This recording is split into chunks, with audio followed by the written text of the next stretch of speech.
guys, welcome back to my channel. Today we have 1,000 Steps into the Night. So this was by Traci Chee. I got this book in the Beacon box and another box. What was the other box I got it from? Where you could what was the other book? So I know I gave my other book to someone else. I can't remember. Lol. Obviously, this was something up my alley because it's kind of like demons and like stuff like that. You know, like I thought. Yeah. It's like the way I feel like it. I was like, yes, it's kind of into my way. Magpie.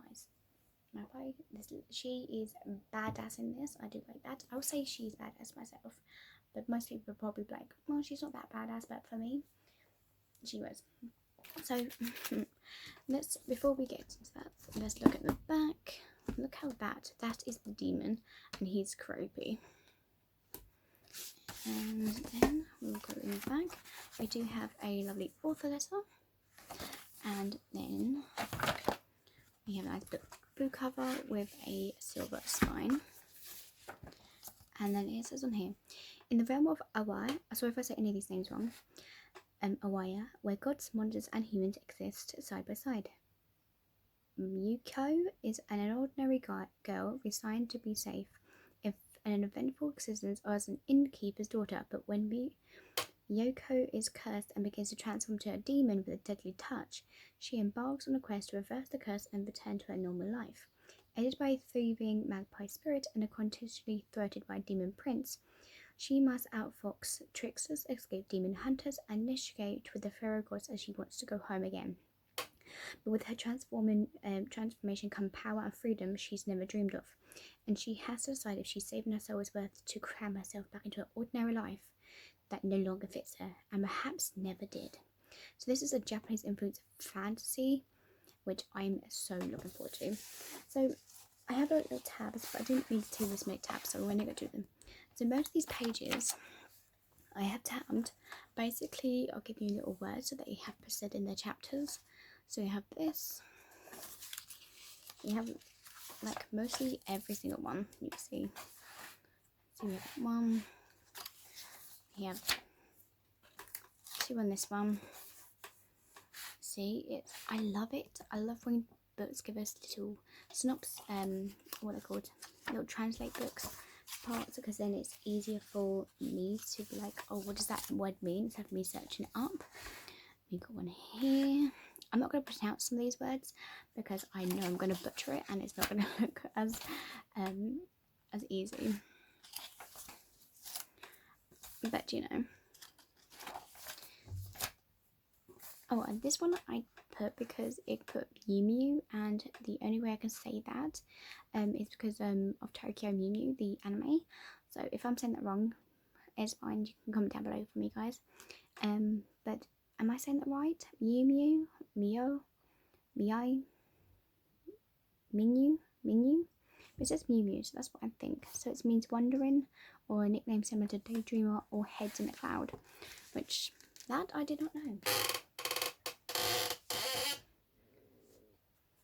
So she, the main character of this is, so like I said, sorry for the pronounce the words. Mayuko is loud. She's too clumsy. She's too adventurous for a girl for Awaya. She may shame the inhabitants of her forgotten village, but she's beloved by her father, and they work together to run the village's inn. So when she encounters the demons and becomes cursed. So she's forced to flee her ill-fitted life, which she doesn't like anyway. And a magpie spirit agrees to help her on a quest to find a cure. But with the pair becoming more a perilous journey filled with spirits and gods of Awaya, becomes a transition into a demon. So she attracts the attention of a demon prince. I was like, oh, hello, yes please. Who wants her to give into her new powerful self. But she's not like, no, I want to go back to normal. So she goes through this. This book is a great adventure through and through. The world that the author's created is amazing. It's vibrant. Its lore and characters is just amazing. I can't think of the point when the story lord, because so basically the main character is constantly whisked to a new adventure and meets a new different kind of groups of characters at each turn. Snake demons who turn men into mindless puppets. A chaotic monkey spirits riding on giant sleds. We have a righteous demon hunter protecting the land. We have the ghost long dead soldiers haunting the countryside. I was like, each one of these, Miyoko's encounters helps her character evolve just a bit more, challenging her, pushing her to make the decisions she never wants to make. So I love it, the way they made these characters. I'm really looking forward to see what this author actually also brings out, and I literally cannot wait. It's so good. So Aoi is so fast and unknowing. We learn alongside Miyako as she stumbles through her quest. All these pieces together make for a wooden story because I feel like she had it was her side the entire time, which I don't mind. I'm gonna keep saying it different what it sounds. I do apologize.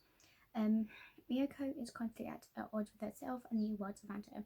So as a human, she fails to convince to be quiet, obedient, and the women that society's demands. And so women are not allowed to travel alone, ride horses, enter libraries. It's not fair on them.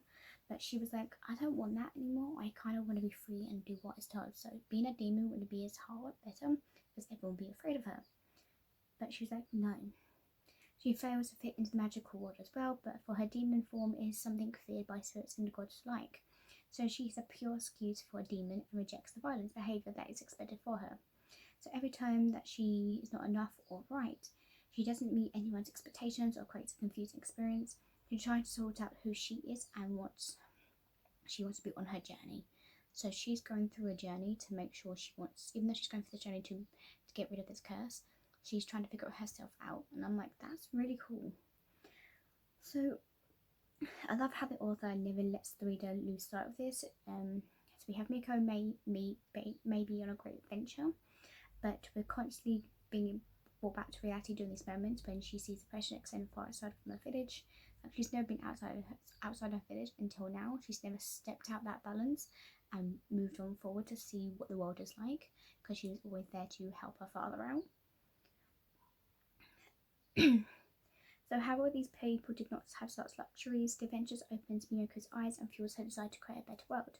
So it's a beautiful point that in the stories where she tells another girl there is so much more out there for her, the character asks, for a girl, and Miyoko responds, for anyone brave enough to look. Now that is something to go for anyone, to be honest. I really, like I said, I enjoyed this book. It was right on the alley that I like fantasy Japanese kind of things, demons, and this was just straight up there, and I really enjoyed it. I didn't think I was going to, but I really did. So if you guys have not read this book yet, I give this literally high ratings, and I think you should go and watch it. Read it. Read it. Thank you guys for watching, and I'll see you guys next time. Peace. Bye.